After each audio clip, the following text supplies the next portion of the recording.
I had actually had grown jaded with the television business, the local news business, because there had been a lot of corporate consolidation. And, there was less autonomy at the local level for reporters like myself and anchors to pursue stories that, I felt like were really important to our audience. There were a lot of mandates from the corporate offices and, edicts from on high, and we're going to focus on this. And, I think that's problematic with our country right now, where you have a lot less local news, a lot less investment in local news, and you have less coverage of the places where the rubber really meets the road in our democracy. And that's in your county commission meetings, your school board meetings, your city council meetings.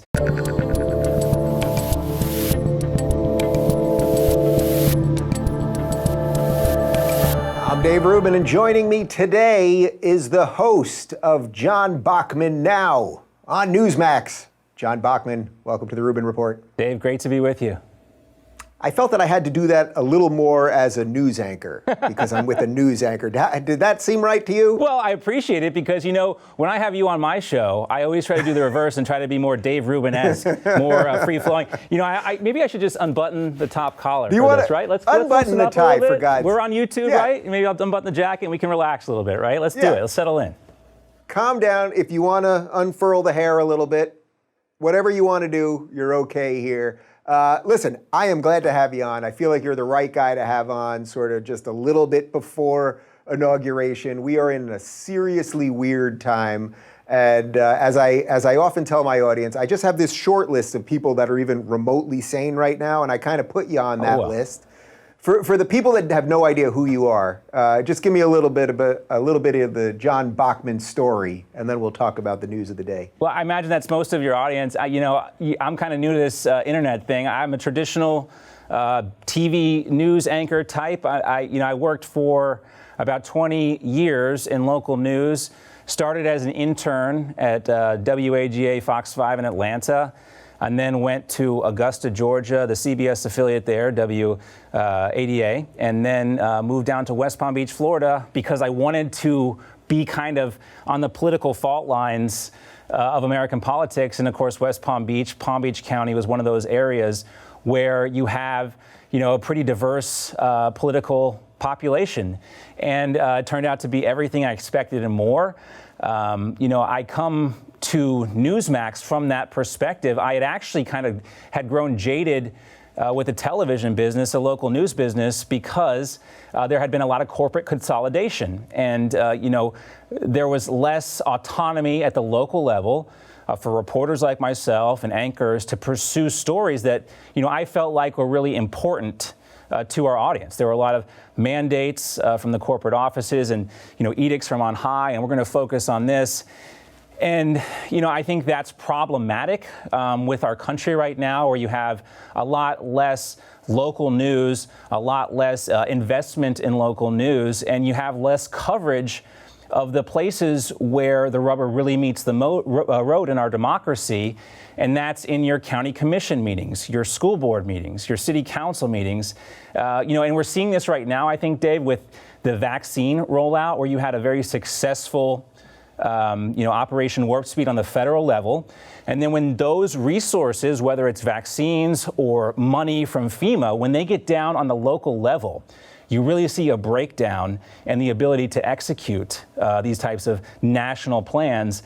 And, and here I am, I worked so hard. This was always kind of my goal, to get to a place where I had a national audience. But now that we're here and you see the pandemic response and, the disparate response from, California and New York versus Florida, and how it's affecting, the mental health of people. And, you think about other things too, in Georgia or other states where you had a complete breakdown of confidence in the election system. You realize that this is really where our focus needs to be now. And so as we kind of reposition ourselves here, looking ahead to the Biden administration, and of course, keeping an eye on that, we have got to also do a better job of introducing America to, state houses and what's going on at a local level, so that we can understand what's not working in this country. I mean, this is still a federalist system we have, and we're all fighting to protect that. And we still have have, fortunately, we still have this kind of laboratory of ideas when it comes to different, policies and prescriptions for problems we have in this country. And again, we're seeing that with this pandemic, and completely different approaches from Cuomo and Gavin Newsom versus Ron DeSantis. And we know, sometimes that doesn't work. And now I'm sure a lot of people are looking at the Florida model and say, maybe Florida man isn't so crazy. So that's kind of a winding narrative here. But, why I'm attracted to you, Dave, and why I have you on our show is because this idea of free thought. And that's why I'm here at Newsmax now, because this provides me the platform to do the things I couldn't do as a traditional, quote unquote, news anchor. It's interesting. I asked you, John Bachman 101, a little bit about your history. We talked about COVID response, federalism, government, television, the whole thing. So before we go any further, you work for Newsmax. Yes. Isn't that some sort of far-right, crazy, extremist network, John? That's what they tell me. The funny thing is, too, Dave, is it's all that, of course, in some people's minds. And at the same time, I'm a traitor for saying all the way back in December and just trying to tell the audience that, yes, the bar is very high for Joe Biden not to become president. And I think we talked about this, like at a certain point, it was like a space shuttle that had launched into the sky. And if it didn't make it into space, into orbit, it was going to be some sort of catastrophic explosion that would prevent it. And it never happened. I mean, we're here now. And, I think, when you're taking flack from the extreme right, as we are, when people calling me a traitor for calling Joe Biden the president-elect, or from the far left, because, we just want to do something simple as carry the President of the United States speech, which I think we were the only major network to do that this week when the president was down at the border. I mean, he's still the President of the United States, and his words still matter. And nobody really wants to do that. That's just, what we tried to do is kind of chart a different path and provide information that wasn't being provided for a lot of people. And that somehow, Dave, has become a radical idea. Do you find it sort of tough to be a news anchor in a time when not only is there cable news, obviously, and sort of the dying dinosaur of the, the big three cable news channels, but now there's a whole bunch of other channels like Newsmax. Then there's like the gajillion people on YouTube and podcasts and everywhere else, that finding a niche that actually makes sense, that's still true to who you are, is sort of tough, just business-wise and everything else? Yes, I do. I think it is tough in some respects. I mean, I think, there are very few places that can provide me this type of opportunity, or other great people we have that work for us. I mean, Chris Ruddy, our CEO, really is a believer in the idea of a big tent and, individuality and, the competition of ideas. And, that's what he promotes. And it was kind of a random way that he and I met. I talked about my background as a TV news reporter. I remember one day specifically, I woke up, was reading the newspaper, the Palm Beach Post, and I read a little blurb. There was a great political reporter who no longer works in local news. He's gone on to do other things. His name is George Bennett. He wrote about the fact that Sarah Palin was going to a place called Newsmax to visit. This was after the 2008 presidential election. She was obviously a lightning rod. And I wanted to go meet Sarah Palin. I was fascinated by her story, her appeal to conservatives. And so I showed up at Newsmax, not knowing much about Newsmax. And I worked the parking lot, met some of the people who showed up to meet Sarah Palin, and asked them why they were interested in her. And they liked her outsider philosophy. And at that same time, that's when I met Chris Ruddy, the CEO of Newsmax, and he and I struck up a conversation. He and I talked about a lot of things. I had expressed at that point kind of my disillusionment with, the local news business, and he gave me his business card and said, hey, let's go to lunch sometime. And at that point, I was interested in what he had to say about the business. And, long story short, that was 10 years ago. And he had mentioned at that lunch the idea of starting a cable news network because he felt like there was a vast portion of America that even with Fox News and other conservative outlets that were not being reached.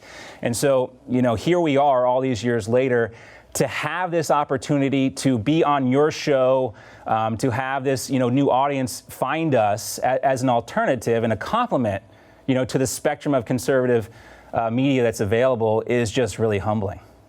Isn't that actually the cool part, that it's like there are all these networks popping up, right-leaning or conservative-leaning networks, and I don't sense that although obviously at some level there's competition, there's only so many ad dollars to go around or whatever it might be. But it's like there's The Blaze, there's Daily Wire, there's Newsmax, there's more and more, there's independent guys, there's the whole thing. And it's like everyone's kind of helping everybody. I go on everybody's shows. I'm happy to promote everybody. And it's like, man, we just need more and more. If I find a new voice that's good, I'm like, man, come with me. Right, come with me on this adventure. I'm with you 100%, Dave. And the way I kind of look at this, and forgive me because I have some Southeastern Conference bias here. Congratulations to Alabama and everything. I'm a Georgia grad, but I consider conservative media almost like the SEC, like the elite of the media. And you may be Alabama and I'm Georgia here, but when it comes, we might compete in our league. But when the time is right, when it really matters, like on election night, we're going to be in position to really have the best ideas because we compete with our ideas. And I think in the long term, you ask. People of a certain age are more conservatives, at the later end of your lifespan than the younger folks. It's because conservative ideas eventually do win out over time. When you have the advantage of perspective and longevity and history to look back on, you realize that the things that got us here to where we are as a country have worked. And most of those things, whether it's federalism or, checks and balances, those kind of old school ideas, it's really conservatives that have continued to talk about those things and really defend those principles throughout history. And it's very exciting because we have those things for another 7 days. Well, I honestly think, this is scary for a lot of folks here, but I'm reminded of many times in history when we've talked about how bad things could be. I try to take stock in the fact that we do have the most divided Congress basically we've ever had in our history, almost as evenly split as it could be in the House and the Senate. And for somebody like Kamala Harris, who is the deciding vote, the tiebreaker in the Senate, she has an enormous amount of responsibility. And I think and I hope that she will weigh that responsibility because it's going to be on her shoulders. They're talking about eliminating the electoral college now. That's their big thing. And does she really want that on their record? Eliminating all the history and all the positive things that has done to thwart the tyranny of the masses, the things that could have, if it weren't for the electoral college, slavery would have existed probably much longer, Dave. So these are the things they want to tear down. We know it's kind of symbolic at this point. And I'm really hopeful, while at the same time skeptical that they actually want to do this stuff because they know, based on what happened, like, the Supreme Court, for example, that there are unintended consequences, and it usually comes back to bite them in the ass. Yeah, listen, I hope you're right. I do hope you're right, but I actually think they want to do absolutely everything that they say they want to do. And the Electoral College stuff, the pack in the court stuff, whether it's post-impeachment of Trump, like just whatever crazy bananas thing someone puts up there, I think they want to do all of it. Do you see any reason to think, is there anything in the movement right now that comes up as like a roadblock for you that they're like, oh, well, maybe they'll turn around now? They are seeing the cliff over there. Maybe this one, you think? Well, I had hoped so. I had Mark Halpern on my show today, kind of looking at the public opinion polling available on this impeachment issue is pretty weak right now, but there are polls out there that showed us the same thing as it showed us last time when they were talking about impeachment. The country is evenly divided on this. And I still believe in the collective, kind of power of the individual, of course, but, the American public, too. And there were a lot of promises made about $2,000 stimulus checks from the Democrats, especially those who recently won those seats in Georgia. And if they fail to deliver on that, I think there's going to be enormous blowback from this country, again, because they're being disingenuous about their true motives. And the American public is a lot smarter than I think Nancy Pelosi and Chuck Schumer and Joe Biden and Kamala Harris give them credit for. And again, that's why I'm optimistic still at the end of the day, Dave, is because we still have, 75 million people in this country who appear, sane. And you know which side I'm talking about, which voted. And again, I don't want to pretend like I'm a partisan here, but when you look at the comparison, it's a stark contrast, and it's hard for me to see how people went the other way sometimes. But again, that's just my opinion. I guess I can say that here in this forum. No, well, I'm curious though, how do you balance that on a day-to-day basis? Like when I do your show, it's pretty obvious to me that you are a professional newsman. Do you consider yourself a traditional journalist still? No, because it's obvious to me that you have opinions and you're not afraid to say them, but you are presenting news. I think there's almost an expectation now from the audience not to give your opinion, but to be honest about where you're coming from. And I always talk about this isn't not necessarily my opinion, it's more or less my perspective, giving people some insight on where I'm coming from. I grew up in the Deep South, but my parents are from the Northeast. I consider myself a first generation Southerner. Even growing up in the 80s and 90s, Catholic in the Deep South with Northern parents, you'd have friends and they'd be somewhat skeptical of, are you a carpetbag? What's going on here? That type of thing.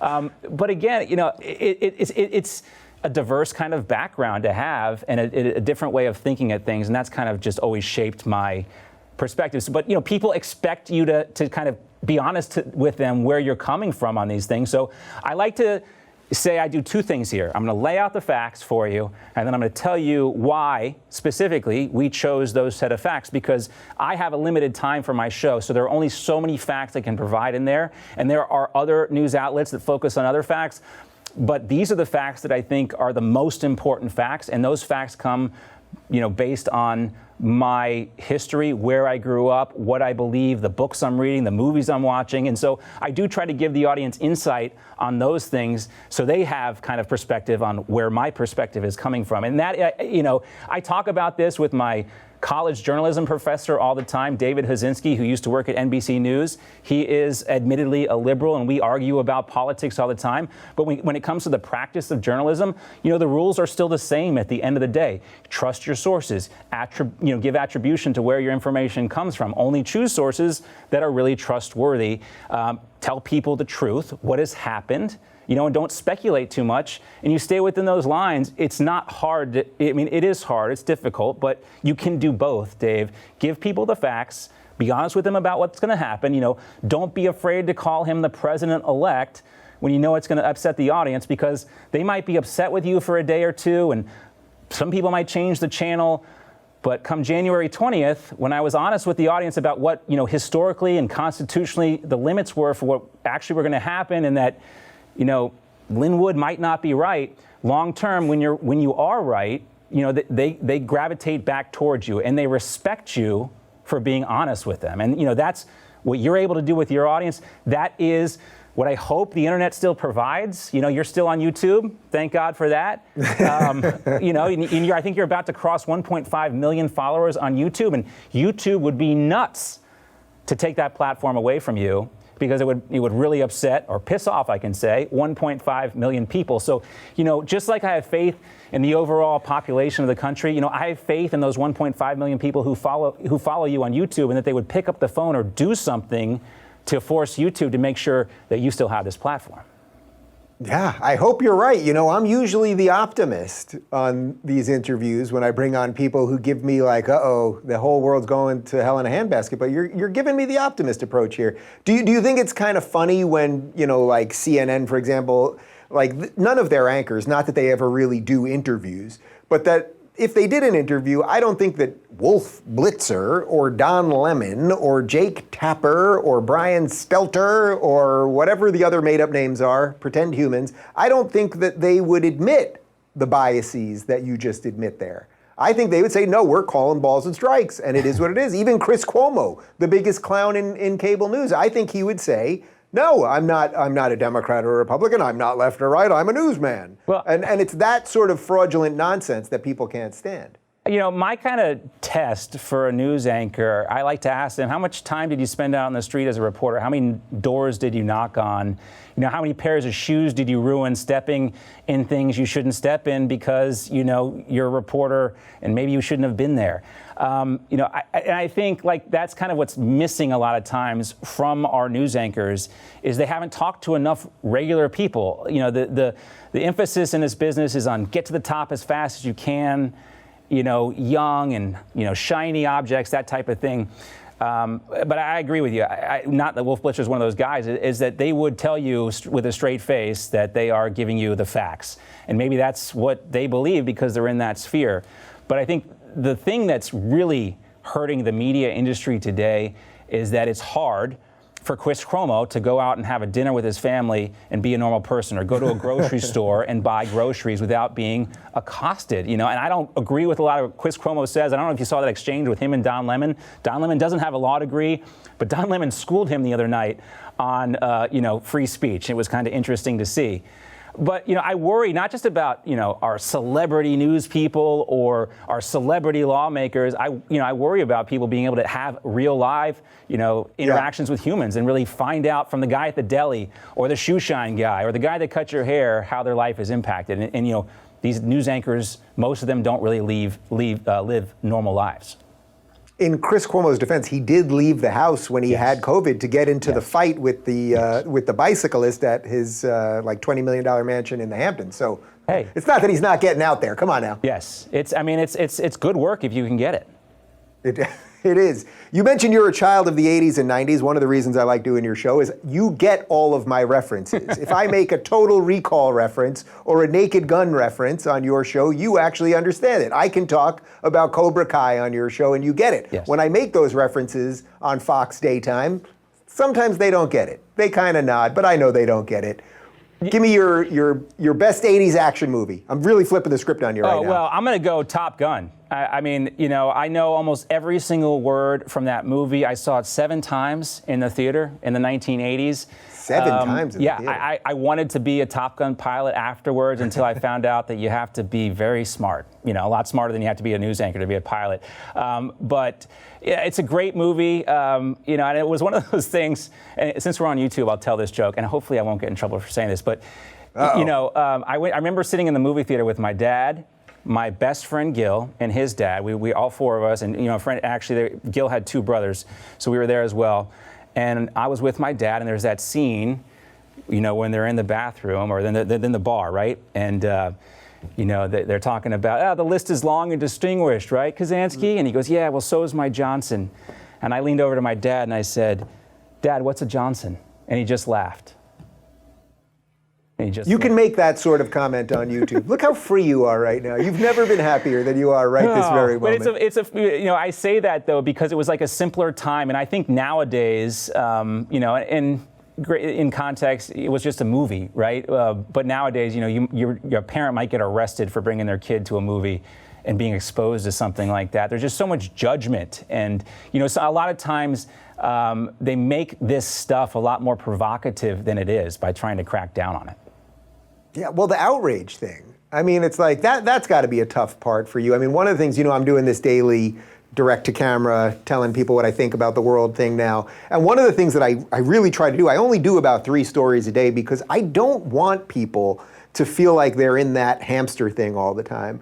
When you sit down with your producers or your team in the morning to go through what you're going to talk about, I sense you don't want people in that either, but you have to give them more stories as a true news show. What are your processes to make sure you're not going to make everybody completely psychotic by the end of listening to you for an hour? Well, I mean, you have the responsibilities, what you have, the compulsory stuff that you have to cover, the information I think that's critically important. But I, always try to find something to differentiate myself. And today, I didn't actually get it on the air. I'm going to try to do it, at some point this week. But I'm fascinated by the story about the death penalty, because, growing up Catholic, you're taught to, respect life from conception all the way to natural death.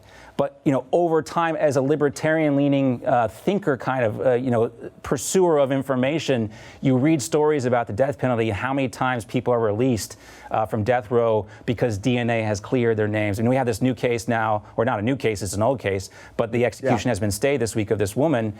This would be the first federal execution of a female inmate in 70 years. And so, not a lot of coverage on that, in writ large. And so that's something that I'm focusing on this week. And, I try to look at our coverage across the network, maybe on our website as well, and some other conservative media, and say, what do I think is interesting and maybe not getting the attention it deserves? And that is just an example of one story this week that my producers was like, well, really? You want to talk about that? Because, it's not necessarily right in the bullseye of conservative news topics to think about, but the issue of the death penalty to approach from kind of a thought experiment, and does this really work, from a conservative standpoint? It costs more money. Innocent people have proven to be killed. Yes, there is a natural human instinct to want catharsis after something terrible happens, but you talk to some of the people who have actually lost family members and have witnessed the murderer be executed, and they don't feel any catharsis after the fact. They feel a hollowness and emptiness, and they don't get the closure they deserve. And I'm not saying it's right or wrong, or should we have the death penalty or not. But when it comes to thinking about things critically, and is this right? Do we agree with this? It hasn't happened in 70 years. That right there makes it newsworthy. Those are the types of things that get my brain going on, should we put this in the show today? So that's just a little look into that. Yeah, I mean, on that one, as a guy that's kind of new to the conservative thing, it's like I take the more libertarian approach that you just laid out there. I just don't want to give the state that extra power, and we do know that they screw it up sometimes. But I get it. I've debated it with Shapiro and with Prager and some other conservatives who are traditionally more pro-death penalty. But you know what? We don't try to kill each other influences after. of mine too. Dennis Prager, Ben Shapiro, Michael Knowles, you, everybody there at the Daily Wire. I mean, and in this, like what you were saying before, a lot of times when you are a conservative, or especially when you are, as I was once, a conservative inside, a mainstream media newsroom, you really do need inspiration sometimes because you think you're going crazy when everybody else thinks the same way, and you're like, no, I don't see it that way. You want to be the guy standing up and saying, wait, this isn't right. You and all you guys over there have been huge inspirations over the years for me, entering this space. So hats off to you guys. I was just going to let you continue for a little while you were talking about what an inspiration I've been. Easy, right? Really. It's always easy. When Trump over the last couple months, especially right before the election, was shining a lot of light on you guys and telling people, watch Newsmax, Fox in the morning is crazy, watch Newsmax, they're doing good stuff, and then he'll point people to OAN, and then the next day he hates this network, and suddenly he likes these guys.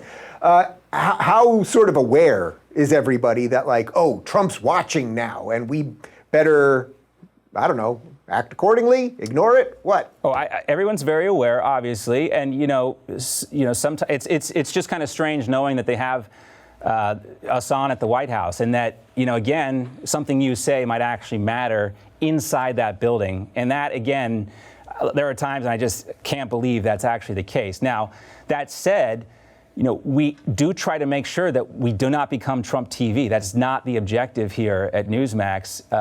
The former mayor of New York City, Ed Koch, had that saying that, if you agree with me 80% of the time, great. If you agree with me 100% of the time, you need to get your head checked out. And, no politician is right 100% of the time. And as I tell people, and I try, encourage my staff, as much as you may love Donald Trump, and I have to be reminded of this because I really did think the Trump presidency could be transformational and consequential, and it has been. And it's disappointing that there will not be another 4 years because you think about all the good things that happened, what could have been continued. But again, you just have to really tell people that once you bubble in that bubble and choose somebody to represent you in elected office, they're not your friend anymore. It's not your sports team. You don't support them like that. You got to hold them accountable. And we can compliment the things that Donald Trump does right, and we can criticize the things that he does wrong. It's the only way you can really honestly consider yourself, a check on the powerful. And if you don't do it eventually for somebody like Donald Trump, or be honest with his supporters, you don't really have the moral authority or the credibility to do it to Joe Biden. And we've seen that, with other people. You have to find some place you can agree with the opposition, but also disagree with your own side. In a weird way, do you think that that'll make your job a little bit easier, having a Biden administration? Because people will know, okay, you didn't want Biden, but now you can sort of be more openly critical. I got you weren't pulling punches, but that in a weird way, conservatives are almost set up to be the against team? Well, I mean, they're making it kind of easy on us. If they're really going to pursue this, push to get rid of the Electoral College, if they're really going to try to pack the courts, if Joe Biden's not going to stand up and stop the impeachment, then yeah, I mean, it does make our job easy. If they pursue these radical policies that most of America outside of major metropolitan areas don't support, it is going to make our job easier. If they continue to call for defunding the police, and we watch once great cities like Los Angeles and Philadelphia and New York and Portland, Oregon and Atlanta continue to decline and to become places of decay, it's going to make our jobs easier. And I'm not hopeful for that. I definitely want to see the best for America. But if they continue to pursue these policies, if they do what they tell us they were going to do during the campaign, then I'm sad to say that our jobs will be much easier. Yeah. God. And as I said before, I hate to tell you, I think they're going to do it. Yeah. My take is just that they're going to do it, that there's just nothing too crazy, which is a very weird thing. And then, again, this is where I come back to the American people. They're not going to let them do it, I hope. I was reading about this today. Well, what if big tech just stops the American people from letting them connect? We can't. That's we the can't next let word. them, I go on your show and talk about this a lot. Yeah. Yeah. The thing is we existed without big tech, and I don't want to diminish the risk that this poses. And you hear about things like email providers cracking down on Donald Trump's ability to reach his supporters through email, and radio networks telling their radio hosts. And I just yesterday I was saying, look, they're coming for us on big tech, but there may still be those other avenues where conservatives used to reach their audiences. And I am concerned about that. But I do have faith in the American public.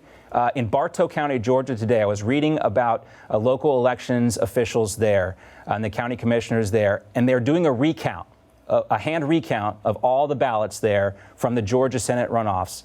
Not that they need to. It didn't qualify. The race was not within the margin that they require the recount.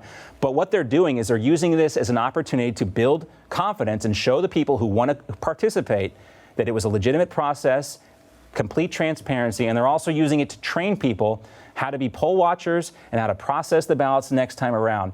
So, I gave that long monologue last week when you were on my show about the real fight is at the local level, getting involved, people rolling up their sleeves, going to the school board, going to the county commission, becoming poll watchers, becoming poll workers. And, I'm so encouraged to seeing that happening. And again, you have 1.5 million people that can be really mad if something happens to your show. And, we got to pick our battles to make sure they can't do this to us. We got to hold our lawmakers accountable because they pass these laws that they're not willing to enforce. If they're not going to do that, get those laws off the books. President Trump was right for trying to repeal Section 230. It's a law from 1996, Dave. And can you imagine trying to use a computer from 1996 in today's technological world? They need to get rid of this law. It's expired. Are you saying my Apple IIc? Or I guess that was probably 1986, not 1996. Did you have Quark, the game Quark? What was it? That was Quark. Oh no, I'm thinking Qbert is the guy jumping on the. I know Qbert. Who's Quark? Quark was some game on my Apple IIe, I think, and there was Winter Olympics too. I love that game. Winter Olympics was. I definitely remember Winter Olympics. I had that on Nintendo. But what about Lemonade Stand? Did you have that? Lemonade Stand was great. And speaking of the Winter Olympics in the 80s, how great were the Winter Olympics in the 80s when you had the Eastern Bloc and if the United States did not beat the Eastern Bloc, and whether it was downhill skiing or any sport, it was like, oh, what does this say about us as a nation? I will tell you this. I've said this on my show a couple of times. I think that, if you think of Rocky IV, yes, against Drago, right? He's fighting Drago in Moscow on Christmas Day. We knew as Americans who our enemy was, right? Yep. It was Russia was the enemy. Now that's, you don't want to live in a perfectly polarized world, but I think that thing where we were fighting the Russian Empire, we were America for capitalism, they were for communism. It was like, that was the thing, and it sort of helped define ourselves. I actually think that one of the reasons we're so out of whack right now is we don't know who our enemy is. We don't know if it's external or internal. We don't know if the good guys are the good guys or the bad guys are the bad guys. Did Russia affect our election? Hate Trump or help Trump? Is China?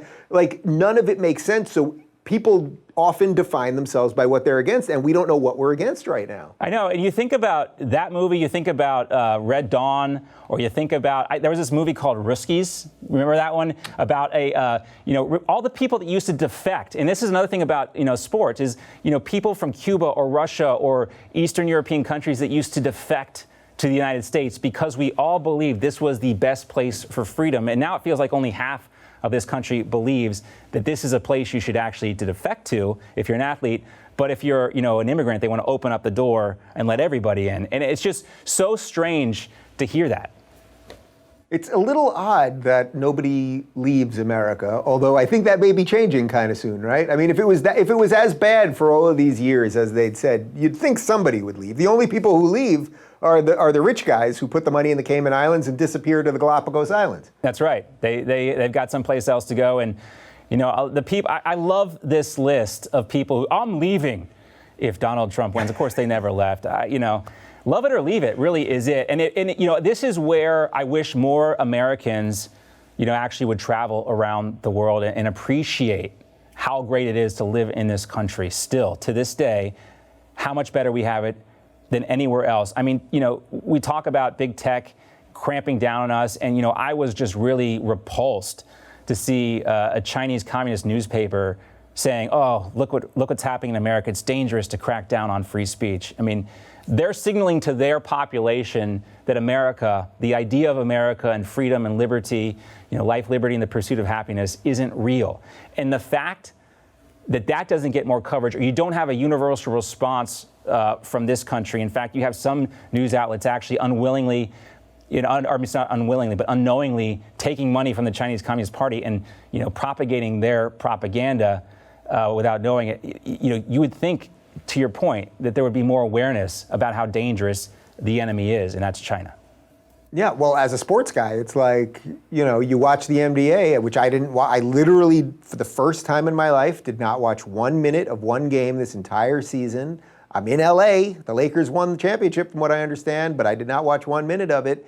But the way that the coaches and players won't criticize China under any circumstances, and who was it? It was the assistant GM of the Rockets or something that basically got destroyed he was the one guy that said something anti-China, and yet Steve Kerr and Greg Popovich can rail all day long about how evil America is, and they're carrying them around on their shoulders. I did an interview with Enes Kanter, the basketball player for the Celtics. I think he's on the Celtics now. I do not follow the NBA at all. But, he's a Turkish dissident. And we were talking about the Hagia Sophia. Again, that used to be a secular, tourist landmark, which was converted into an Islamic mosque by Erdogan as the virtue signaling of the Arab world. Of the Muslim world. That's what he's doing there. And I asked him a question about, look, you of all people should appreciate how dangerous it is to not be able to speak out about this stuff. Can you comment about what the NBA and their inability? And I showed the video of the people, and this was, again, offensive to me, that you had fans in our nation's capital who wore free Hong Kong T-shirts inside an NBA arena, and they were not allowed to do so. They were escorted out of the arena, and it shows you how China has been able to reach into America and influence our lives. I don't understand how more people aren't offended by that. Yeah, that was one of those moments that I was just like, how really perverse is this? Like, United States of America, for people that haven't seen it, you can pause this video and just quickly search it on YouTube. Hong Kong shirts at NBA game. If you can find it, Dave, I'm telling you, I have not, Yeah. we've tried to do subsequent stories, and that stuff is stripped off the internet. It's hard to find it. So, that's, again, this is what we're up against. China has control over YouTube in this, and I guess maybe this will be cut. I don't know. Yeah, us just talking about it. Right. I can say the dirty jokes. I can probably say the dirty jokes from Top Gun, but I can't talk about people wearing free Hong Kong T-shirts in the NBA. That's scary. Actually, I didn't want to tell you, but I'll do a very newsman thing. I'm getting information in my ear right now. They will not allow us. YouTube will not allow us to play that Johnson joke that you made earlier. Okay, probably for the best. We can put a bleep or something in there, and you just tell people, John Bachman said a dirty joke one time, quoting a movie. So not my dirty joke, but probably for the best, Dave. Thank you. It probably is for the best. Yeah. So everything sort of feels upside down. What else are you interested in beyond just like the political stuff? I love the ocean. I live in Florida. I try to get to the beach as much as possible. I love to fish. I love to surf. I love catching, something I've done recently with my small kids is started fishing with them a little bit. And as a parent, watching your young son release a fish into the water, something that I did with my dad, something that my dad did with his grandfather, and his grandfather did with his father, and et cetera. This is a family tradition. That, to me, is the ultimate right there. So the outdoors, being with my family, and then food. I think we share that in common. Food is the other thing. I basically, live my life from meal to meal. I love to cook. I'm greatly inspired by your steaks that you cook. I have so many questions for you on that front. Are you a reverse sear guy? I mean, we can talk about that some other time. But those are the things I'm interested in. My family. So you're a Florida guy. Wait, let's pause for a second. We'll get to family in a sec. But you're a Florida guy. The day I got to Florida a couple of weeks ago, I think you were leaving. You were headed to Georgia, yes. I think. Florida, it's free. You're living in a free state. I live in a not free state. That's got to be very exciting for you. And I don't take it for granted. In fact, talking to you and talking to so many people who are down here for the Turning Point USA Student Action Summit from all over the country, and they had an ability to get out and do something normal, for just a few minutes, and you really see, and our conversation about this, how important that is to your life.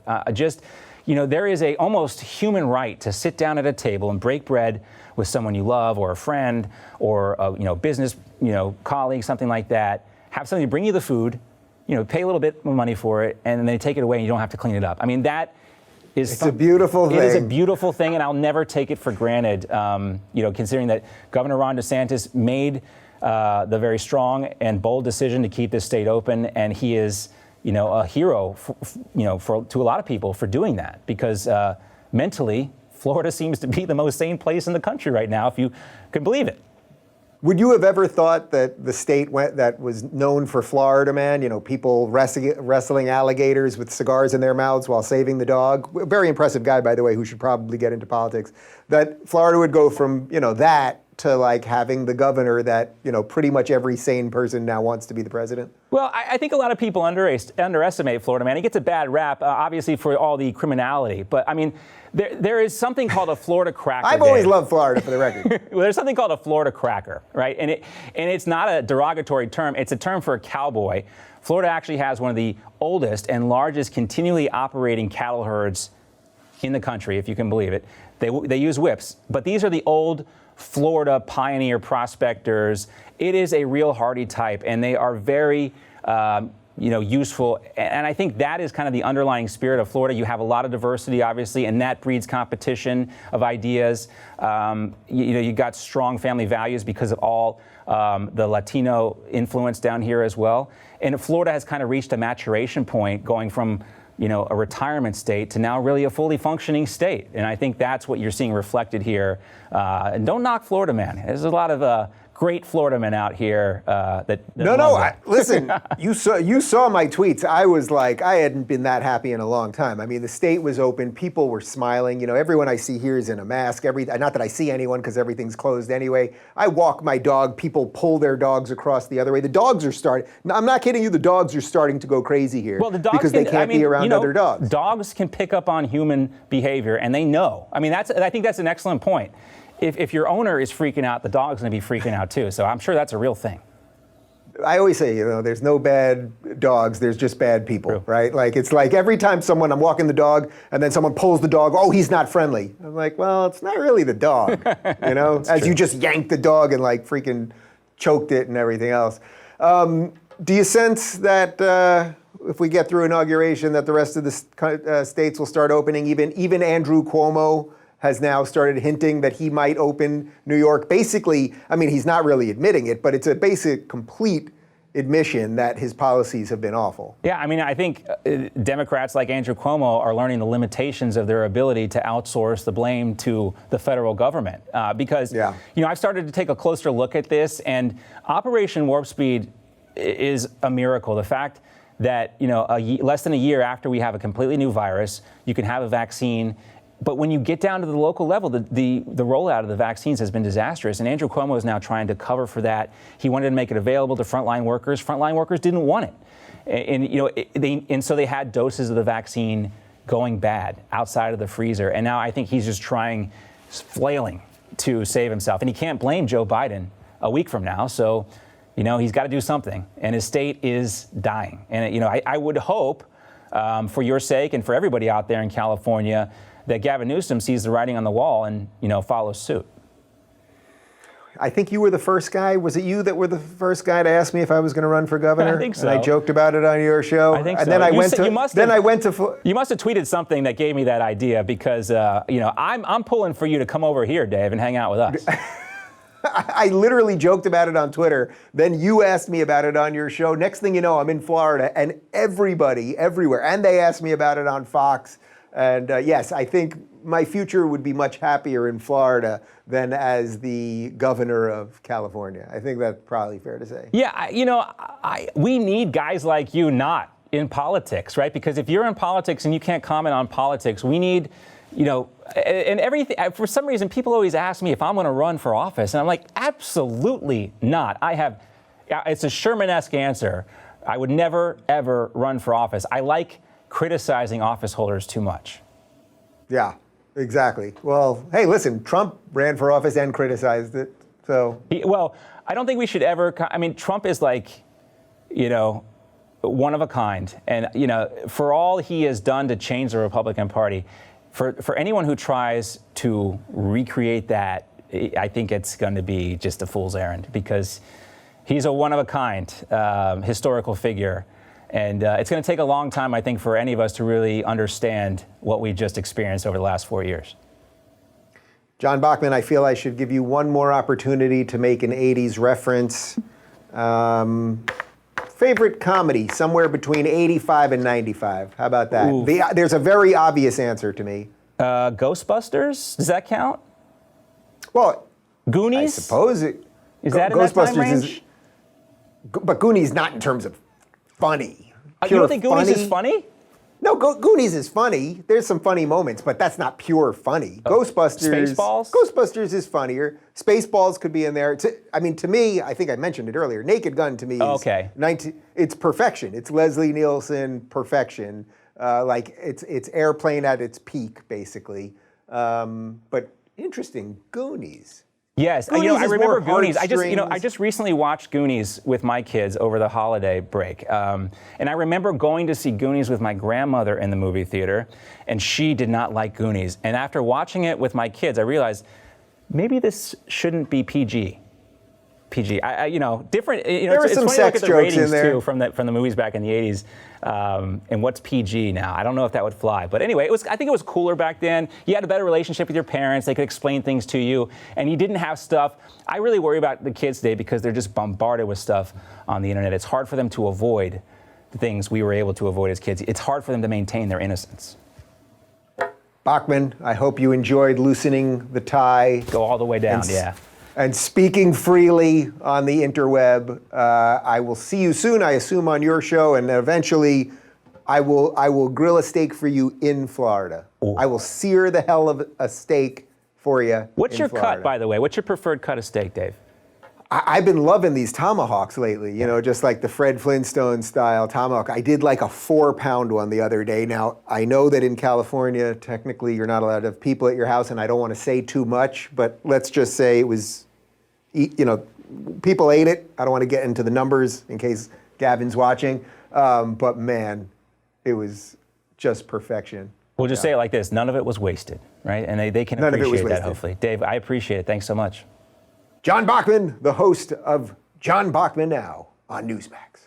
If you're looking for more honest and thoughtful conversations about the media instead of nonstop yelling, check out our media playlist. And if you want to watch full interviews on a variety of topics, check out the full episode playlist. They're both right over here. And to get notified of all future videos, be sure to subscribe and click the notification bell.